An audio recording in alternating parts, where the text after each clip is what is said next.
So I'm just going to repeat a few things we said last week as preparation and then continue. So the first point is, this is a very profound topic. It's very deep. And so if you feel, oh, this is too deep for me, don't worry. That could be quite true for several of us. You may feel, I'm not ready for this. That's okay. This could be for the future for many of you. So last week I mentioned that there are different kinds of relationship between a Dharma student and a Dharma teacher. And it's important to know these so that you can understand what kind of relationship you have in any situation. So the first one is the relationship with one's equals, one's Dharma friends. We call it peers in English. So the person sitting next to you could be your Dharma friend. And you can learn a lot from that person. But you're completely equal in terms of the relationship. The next one is a relationship with what we call an elder or senior student. It's somebody who is also another Dharma friend, but they're more experienced than you. They've been studying and practicing for longer. So to some extent you can rely on them, but probably not 100%. The third one is somebody who is an expert, similar to a university professor, but in the Dharma it could be somebody like a Geshe, for instance, who knows a lot, studied a lot, and so usually we can rely on what they say very strongly, but we don't need to take that person as our guru. We just show respect to them and we appreciate them as a teacher. So only the fourth one is called the guru. And the relationship with the guru is something completely different from the other three. And it's the main topic of this module. But as I said last week, you must be very careful in choosing guru. And you should take at least 2 years to check somebody. If you meet somebody and you think, maybe this person could be my guru, spend a long time checking before you decide, because the commitment is very, very strong and very important.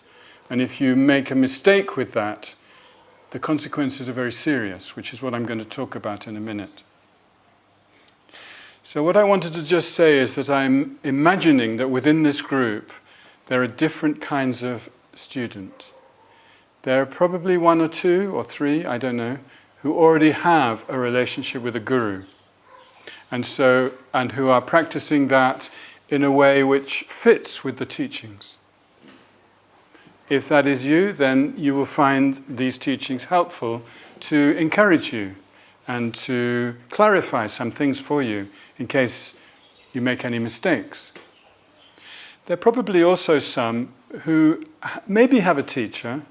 They're not sure if it's their guru or not. They think maybe, it might be, but they're still checking out, okay? So for them it's very helpful because it helps you to understand what are the implications of this relationship if I really consolidate it as a guru-disciple relationship. And then there are those who don't have a guru, and within that there are some who are thinking, that might be good. Maybe I should be open to that possibility that I might meet somebody who would become my guru. So that's fine, and this module will be very helpful for you because it will help you to understand what is implied and where you need to be careful, but also where the benefits are. So hopefully it will inspire you to want to go further with that, but also to be a little bit cautious. The fourth kind of person who might be here is somebody who doesn't have a guru and actually doesn't really want to have one. That's also fine. This group is open to people who don't want to have a guru, but still benefit from learning the Dharma from different people who come to visit or from each other, and who like to meditate together, and that's absolutely fine. So please don't feel any of you in any way excluded within this gathering. Everybody is included, and there's something for everybody in this. Right. Now, the topic that I'm going to talk about is the shortcomings of not devoting to a guru or of incorrectly devoting. And really this refers to making mistakes in the relationship. So as I said last week, when you take someone as your guru, you must see that person as fully enlightened. Whether or not they're objectively fully enlightened isn't the point. The point is for your mind. Because the relationship will benefit your mind by you seeing them as enlightened and having complete confidence in them as a teacher. So you can see this isn't something you can easily give to somebody. Not the first time you meet them, or the second time, or the third time, and you think, wow, this is somebody special for me. Hold back still, hold back. Check, check, check, very carefully. Because the commitment to see somebody as the Buddha is a very profound thing. You might say, well, why is it necessary? The reason it's necessary is because of the pure lineage which exists from the time of Buddha until today of teacher, student, the student becoming a teacher, taking students, those students becoming a teacher, taking students, and as a result, there's like an opening, like an open window or doorway between us and the enlightened Buddha through the teacher. That opening is very pure. It's very clear. And through that opening come all the deep realizations of the meaning of Dharma. If we study Dharma without that relationship, of course we can understand something. We can benefit. We can meditate. We can enjoy the company of our Dharma community. But to go deep and really understand deeply the meaning of the Dharma, for that you need this opening to the Guru. It's said to be like an aperture, an opening through which all the realizations flow into us. And that comes from having this relationship with the Guru to see the Guru as fully enlightened. Now, of course it's difficult to do that, because the Guru appears as an ordinary human being. That's why it's difficult. And it's easy to see faults in the Guru. And then, as a result, to sometimes criticize the Guru, or become angry with the Guru. From the Guru's point of view, it doesn't matter. The Guru is not looking for praise or devotion or veneration, something like that. But from our side, it matters a lot. Because when we criticize or become angry with the Guru, or see faults and negativities in the Guru, it's like that window becomes dirty. We can no longer have that pure access to that stream of realizations, or sometimes we say blessings, inspiration from the Buddha. It blocks it. Okay. If we criticize the Guru, we criticize all the Buddhas. That is because, let's talk about all the Buddhas. What is Buddha? Buddha is the knowledge of all that is positive in the universe, the knowledge of all that is positive, and is the full potential of the mind, which each of us has. We each have the mind with the potential to become Buddha. The potential. Our mind is very limited now. It's limited because of our karma. Our karma put us into this situation with this limited human mind.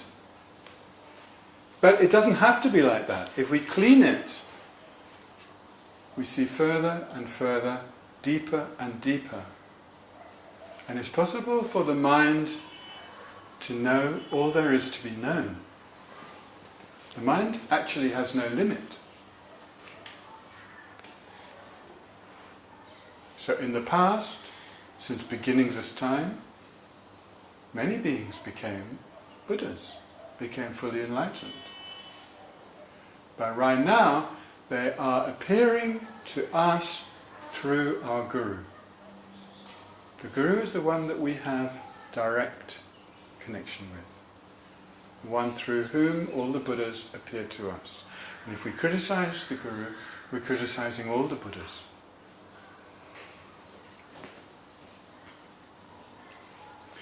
And by doing that, especially when anger arises, we destroy our positive potential.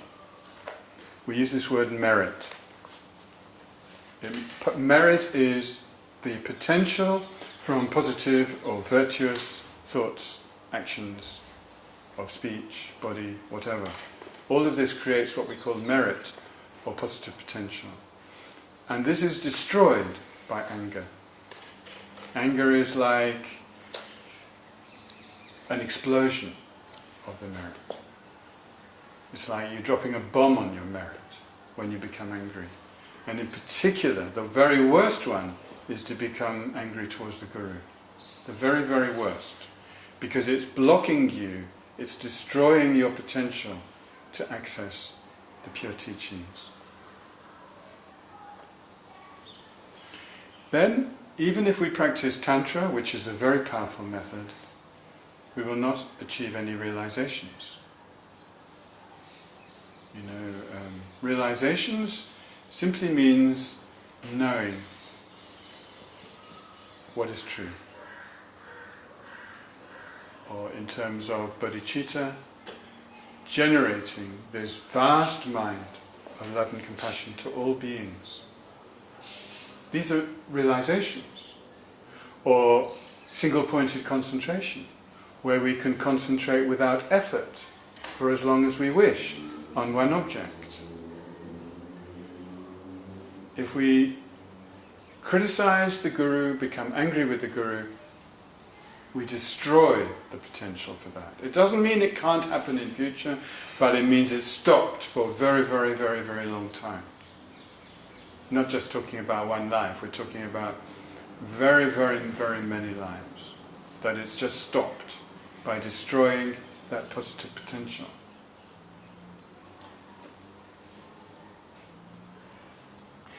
Even if we practice Tantra with many hardships, like going into long retreat, or doing many prostrations, or many practices which are very hard to do, and which can wear you out, can exhaust you. Even if we do that, we won't achieve any realizations.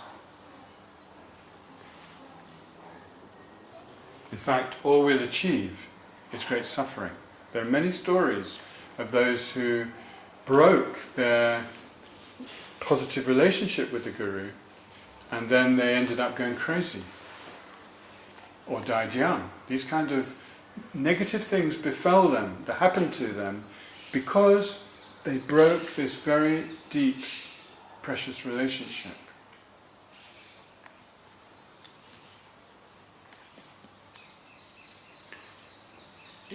Even those understandings or realizations that we already have will weaken. It's like we won't see things very clearly anymore that we used to understand well. Our mind will become more disturbed, it will become darker as a result of breaking this relationship. We will be afflicted by sickness and misfortune. In other words, bad luck. What we call bad luck. There's no such thing as good luck or bad luck. It actually has causes. But the thing is, we don't know what the causes are. But in this case, this would be a negative cause to bring us misfortune. Bad things would happen in our life. And in future lives, we will be born in the lower realms. I mean, most people here know this lovely dog, Dexter, you know, and he obviously has very positive karma to live in this house with Shukhi and all the practices Shukhi does. But to be honest, Dexter's possibilities for practicing Dharma compared to a human being are very, very, very small. And it's the same for any animal. The birds which we hear singing here, which are beautiful, they charm us. But actually, when we hear that sound, it's good to remember they can't practice Dharma. Their intelligence might be very good in some ways, but in order to understand what we should do in order to achieve happiness, or what we should avoid in order to stop suffering, they don't know. They just follow their instincts. That's how it is in the lower realms. The limitations are extraordinary. And so this would be the future rebirth, if we break the connection with the Guru. And finally, in future lives, we won't be able to find gurus. We won't be able to find spiritual teachers. That means we won't have access to the Dhamma. Okay, now I don't want it to sound like something too scary or too horrible, but it's good to mention these things, especially for those who haven't yet made this kind of relationship, because it helps you to think, oh, I should be careful. If I'm going to engage in such a relationship, I should be very, very careful. For those of you who met some teachers that you think, well, maybe it's my guru, maybe not. This is the thing, check. Would I be able to sustain that perfect devotion as if that teacher is enlightened or not? And if the answer is no, then just wait, hold back. As we heard in the meditation, there are many extraordinary benefits from correct devotion to the Guru. Many extraordinary benefits. So it's a wonderful relationship, and it is the doorway to deep practice, deep progress in the path. That's only possible through that relationship.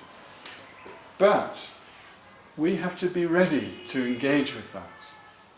Otherwise, it could be a little dangerous. It could be a little dangerous for us. So, I hope you appreciate, I'm not trying to frighten you, but I am saying be careful. And reflect carefully before you engage in this relationship. And when you do, protect it like your life. I mentioned last week that I personally have at least 9 gurus. Maybe I figured out later, there's maybe a few more actually. And I work very hard every day to remember them in a pure way as Buddha. Because it's very easy to fall from that. It's very easy. I have made some mistakes in the past. And you can purify the mistakes. There are practices you can do when you make a mistake. Please don't think, oh, that's it, I'm finished. No, you can purify the mistakes. But you have to be very, very careful not to make the mistakes. And if you do make them, then you have to purify it. So this can be done. It's not like then the door is closed forever. Nothing. It's not that bad. It's more like then we have to really change the thing that we did that was a mistake. Can I ask something? Yeah. The relationship Yes. can be broken only one way? The Guru cannot break a relationship, or? No, the Guru, the relationship is from us to the Guru. Yeah. Okay. From the beginning, when I decide this person is my Guru, they become my Guru. It's not like I have to negotiate with them. Okay. Deep down they know, but we don't have to discuss it. It's all my business.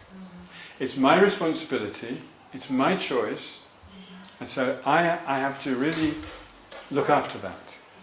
Yeah. And yes, They cannot break that relationship. Okay, thank you. Okay, yeah. So I'd like to ask a question? Well, it is, yeah, sure, it's fine by me, but time is just one of those things. We can catch up in We'll catch up the later. general discussion. That's true, yes. Yes, so ask. I wonder, ask myself, Yes, you are warning us yes, before making this commitment and so on. yeah. I'm asking, I mean, you say all the time, look at the Guru, ask yourself, is he fitting for me as a Guru and so forth? Yeah. I'm asking myself, how come you don't mention that the problem is not with the personality of the Guru, but I have to check him, I have to check myself, am I capable to trust or to the problem is mine. I mean, he has no importance in the sense that I'm not making any relation, any contract with him. He hardly knows that I'm his admirer. I mean, it's only a question... That's true. What you said is absolutely right. And last week we emphasized the qualities of the student, remember? Yes. By non-partisan, intelligent and diligent. And everything that we're saying here is, yes, it is our responsibility to check, can I do this or not? Do I want to do this or not? Is it suitable for me or not? Okay, thank you. Susie? Yeah. My question is, you mentioned mistakes. Yes. Yeah. So, can you give examples of Example of what mistake is that the Guru, you ask the Guru's advice on something, and the Guru tells you something you didn't want to hear. And so you get angry with the Guru and you say, you can't tell me that, that's nonsense. That is getting angry with the Guru, and that would be a mistake. If the Guru tells you something that you didn't want to hear, probably first of all you shouldn't have asked the question. It's best to only ask when you're really willing to follow whatever advice there is. But it could happen that the Guru gives you some advice that you can't carry out. So then you say very respectfully, I'm really sorry, sincerely sorry, but I don't think I can do that, and for this reason. Then it's okay. That's okay. But to get angry, that would be the mistake. That's an example. Okay. These things can happen. So actually some of these things would be good to be discussing in the pairs actually. That's right. Because they come into the idea of, am I capable of Yeah. having this kind of relationship? Okay, so find a partner and begin a discussion.